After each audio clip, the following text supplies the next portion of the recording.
وإذ قال لقمان لابنه وهو يعظه يا بني لا تشرك بالله إن الشرك لظلم عظيم وإذ قال لقمان لابنه وهو يعظه يا بني لا تشرك بالله إن الشرك لظلم عظيم.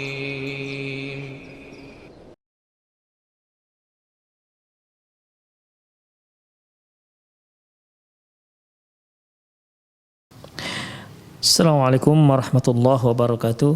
Innal hamdalillah nahmaduhu wa nasta'inuhu wa nastaghfiruh wa na'udzu billahi min shururi anfusina wa sayyiati a'malina may yahdihillahu fahuwal muhtadi wa may yudlil falan tajida lahu waliyyan mursyida. Asyhadu an la ilaha illallah wahdahu la syarika lah wa asyhadu anna Muhammadan 'abduhu wa rasuluhu alladzi la nabiyya ba'dah.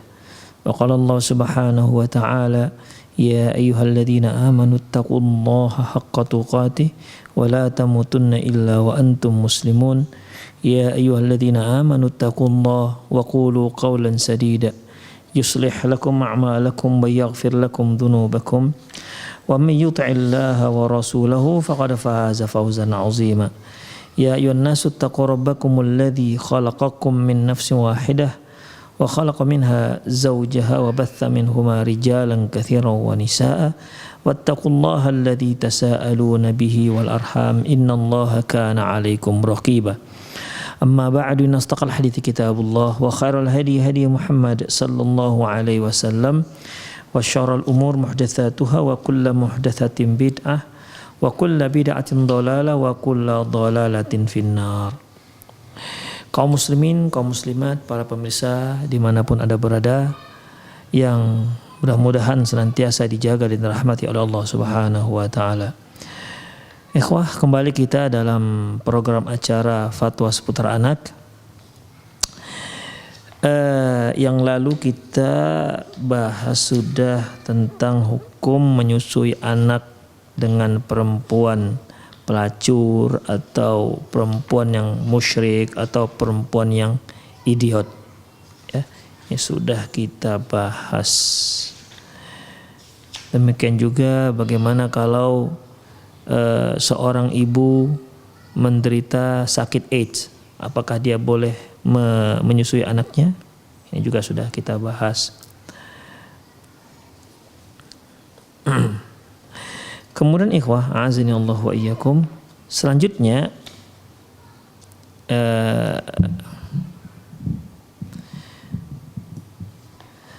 yaitu terkait dengan mulailah penulis membahas tentang nafkah si anak, termasuk nafkah yang diberikan kepada ibu yang menyusui.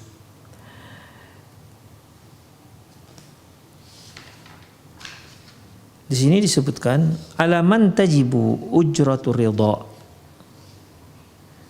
Siapa yang bertanggung jawab untuk memberikan upah kepada ibu yang menyusui si anak. Ikhwah, sebenarnya sudah kita bahas di awal-awal, ya, di awal-awal pembahasan terkait dengan menyusui, di mana Allah Subhanahu wa ta'ala firman dalam surah Al-Baqarah ayat 233, wal walidati yurdi'na auladahunna haulaini kamilaini liman arada ayyutimma radha'ah.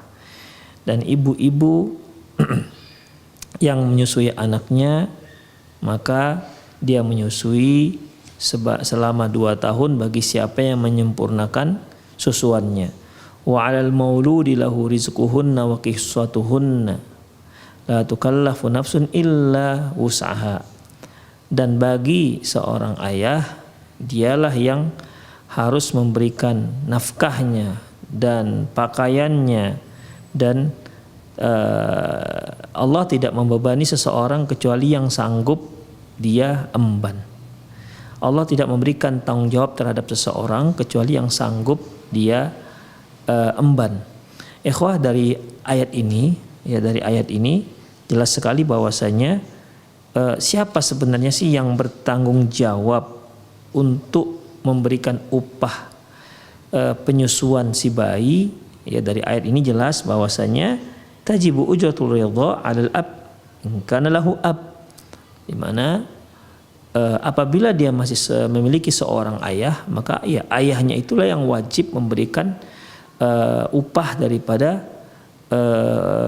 penyusuan tersebut, sebagaimana dalam surat Thalaq ayat 6 Allah Subhanahu wa taala firman, wa in arda'na lakum fa'atuhunna ujurahunna, apabila mereka kaum wanita menyusukan anak kalian maka berikan upahnya. Demikian juga di ayat yang kita sebutkan tadi, yaitu Al-Baqarah ayat 233, di mana Allah Subhanahu wa taala firman, wa 'alal mauludi lahu rizquhunna wa kiswatuhunna, dan atas seorang ayah ataupun tanggung jawab seorang ayah untuk memenuhi nafkahnya dan wa kiswatuhunna, dan pakaiannya. Demikian ikhwah rahimanallahu wa iyakum. Ya tentunya dalam masalah ini ya bil ma'ruf tentunya ikhwah, ya sesanggupnya si ayah, seberapa sanggupnya si ayah, tapi intinya bahwa upah tersebut diwajibkan ataupun yang bertanggung jawab itu ditanggung jawabi oleh si ayah si bayi. Kemudian ikhwah, wa ma hiya muddatu ridha allati tajibu fiha al-ujrah wa kaifa tuqaddar nafaqatul murdi'. Berapa lama masa waktu penyusuan yang ditanggung jawabi upahnya oleh seorang ayah, dan bagaimana cara kaifa tuqaddar nafaqatul murdi', bagaimana jumlahnya ataupun kadarnya bagaimana, ya, ataupun besar nafkahnya itu bagaimana. Ikhwah rahimanallahu wa iyyakum, ini juga ada dalam ayat yang kita bacakan tadi, yaitu Al-Baqarah ayat 233, wal walidatu yurdi'na auladahunna haulaini kamilaini, dan kaum ibu-ibu yang menyusui anaknya maka dia menyusui haulaini kamilaini, yaitu 2 tahun sempurna.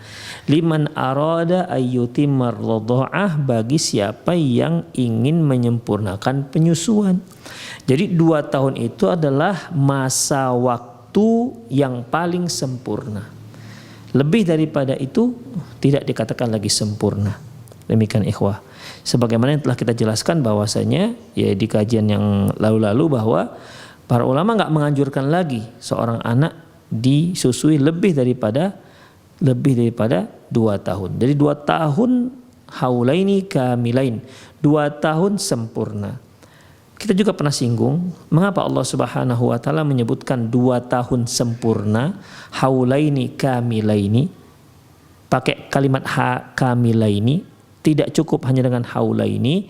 Ini dikarenakan ikhwah, di kalangan orang Arab, kalau dia seorang mengatakan satu waktu itu menunjukkan suatu masa ataupun jangka waktu itu 1 tahun setengah misalnya, atau 1 tahun 7 bulan, mereka bisa mengatakan sekitar 2 tahun. Nah, jadi padahal nggak sampai 2 tahun. Makanya dengan menyebutkan haulaini kamilaini, yaitu 2 tahun sempurna, berarti kalau dia memulai menyusui anaknya di tanggal 1 Muharram 1441, berarti selesainya 1 Muharram 1443. Nah, begitu. Jadi itu baru pas 2 tahun haulaini kamilain. Demikian ikhwah fiddin. Itulah fungsi daripada kamilain. Kemudian apalagi fungsinya? Fungsinya yaitu apabila terjadi pertengkaran, perselisihan antara si ibu yang menyusui anaknya dengan upah dengan si ayah si bayi, ya, tentang masa waktu penyusuannya. Ya bagi seorang ibu, ya mungkin dia inginnya lebih daripada 2 tahun supaya nafkah si ayah si bayi terus mengalir pada dia. Mungkin saja dia katakan anak ini masih butuh disusui, paling tidak 4 tahun atau 5 tahun begitu. Ya tujuannya supaya apa? Supaya ya nafkah itu terus mengalir kepada dia, upah tersebut terus mengalir kepada dia. Demikian. Makanya Allah tetapkan haulaini kamilaini. Jadi kalau seandainya sudah 2 tahun genap, ya genap 2 tahun, disitulah akhir daripada kewajiban si ayah untuk memberikan upah kepada orang wanita yang menyusui si bayi. Walaupun bayi tersebut adalah walaupun ibu tersebut, wanita tersebut adalah ibu kandung si bayi tersebut. Demikian ya. Itulah fungsinya haulaini kamilaini liman arada ayyutimma radha'ah. Nah, jadi ketika terjadi perselisihan antara ibu yang menyusui si anak dengan ayah si bayi, si ibu inginnya lebih daripada 2 tahun, si ayah inginnya 2 tahun saja, maka berdasarkan ayat ditetapkan bahwasanya cukup 2 tahun saja. Lebih daripada itu tidak wajib lagi untuk disusui. Demikian ikhwah rahimanallah wa iyyakum. Ya. Kemudian seberapa jumlah kadar daripada nafkah yang harus diberikan kepada ibu yang menyusui tersebut? Ikhwah, sebagaimana nafkah seorang suami kepada istri, nafkah seorang suami kepada keluarganya, itu kan tidak ada ditetapkan oleh syariat berapanya, jumlahnya, nilai nominalnya tidak ada. Ya, tidak ada. Karena dalam ayat ini juga Allah Subhanahu wa taala ya menyebutkan wa 'alal mauludi lahu rizquhunna wa kiswahutuhunna bil ma'ruf, ya. Wa 'alal mauludi lahu rizquhunna wa kiswatuhunna bil ma'ruf. Dan bagi seorang ayah, dialah yang bertanggung jawab untuk menyediakan rezeki si anak, artinya menafkahi si anak dan pakaian si anak. Nafkah mereka yaitu si ibu dan si anak tentunya, dan wa kiswatuhunna, demikian juga pakaian-pakaian mereka yaitu ibu yang menyusui si bayi tersebut bil ma'ruf, dengan yang sepatutnya. La tukallafu nafsun illa usaha, dan tidak boleh seorang itu dibebani kecuali yang sesanggupnya. Jadi di sini kesanggupan seorang itu kan berbeda-beda, ya. Kalaulah kita sebutkan nilai nominalnya, misalnya, ya, seorang ibu diskusilah dengan seorang dengan mantan suaminya, sementara mereka dari hasil perkawinan mereka lalu, ya, ada seorang bayi yang harus disusui oleh seorang ibu, ya. Si Zaid menikah dengan Fatimah dan mereka punya bayi. Setelah melahirkan si Fatimah, mereka pun bercerai. Si Zaid ini kan harus memberikan nafkah kepada si Fatimah dikarenakan dia, ya, menyusui si bayi. Maksudnya kita ini yaitu setelah selesai masa iddah, ya. Atau ketika Zaid menjatuhkan talak kepada si Fatimah dalam keadaan hamil. Jadi masa iddahnya selesai di saat lahirnya si bayi. Wa ulatil ahmali ajaluhunna ayyadha'na hamlahunna, dan wanita-wanita yang hamil maka iddahnya berakhir yaitu di saat dia melahirkan anak. Jadi ketika dia melahirkan bayi maka berakhirlah masa iddahnya. Seorang wanita yang ditalak oleh suaminya, talak 1 atau talak 2 atau yang disebut dengan talak raj'i, apabila sudah selesai masa iddahnya maka si suami tidak lagi wajib untuk memberikan nafkah. Tapi kalau dia masih menjalani masa iddah, maka si suami terus wajib memberikan nafkah kepada si istri. Dan dia pun juga masih disebutkan istri, masih dikatakan istri. Suami masih dikatakan suami. Jadi status mereka masih sebagai suami istri. Namun apabila masa iddah sudah selesai, maka suami dia tidak dikatakan lagi suami, dan si wanita tidak lagi dikatakan istri si laki-laki tersebut.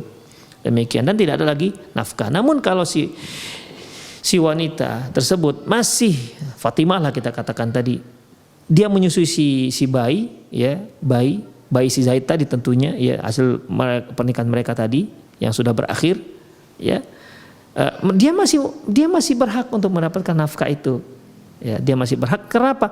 Karena dia sedang menyusui bayi si Zaid, walaupun itu adalah bayi anak kandung si Fatimah, karena anak itu nisbatnya kan ke ayah. Demikian ikhwah rahimanallah wa iyyakum. Jadi berapa nafkah yang harus diberikan Zaid kepada Fatimah karena dia menyusui si bayi, karena si Fatimah menyusui bayi mereka. Berapa?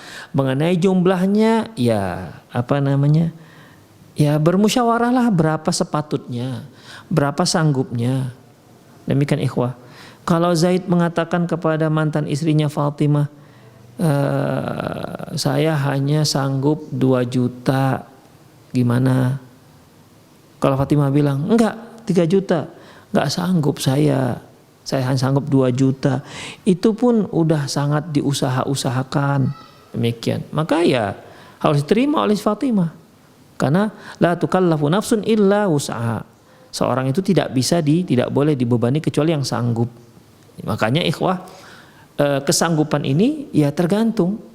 Ya kalau si Zaid orang kaya, udah setiap bulan saya kasih 10 juta dah. Sekalian tuh dah dengan makan nutrisinya semua, dengan pakaian-pakaian kamu semua dah begitu. Gak ada masalah. Ya, tidak ada masalah. Jadi mengenai berapa nafkah yang harus diberikan kepada si Fatimah mantan suami si Zaid, itu tergantung hasil musyawarah. Berapa sanggupnya, berapa sepatutnya.